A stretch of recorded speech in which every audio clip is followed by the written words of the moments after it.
mukorekore weMarsh West kana kuti asekula roda ndiwo muri kunangana panapa apa padenyiwa kunzi yawo ko chikorekore chaita kupambira chaenda kuti kudai izvozvo kutiti iye apa ndinzva kuti Bigita Minerals ide tingori kupinda muPremier Soccer League zvokutoti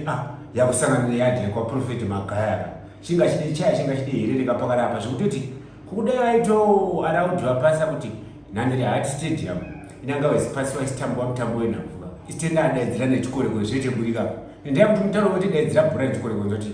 bhora nakamabhiri adasinonzoka ngomana mbodzi weBigita Minerals asinotatuka mutsetse unodumura pakati penhandare asinopasira kune mabiyake asinonyofa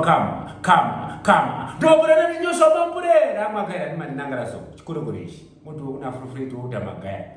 nadzirudzei nhandare kuita kuti tinge tichidaidzira bhora nechikorekore munhandare imomo nendaya kuti kama tikumbotake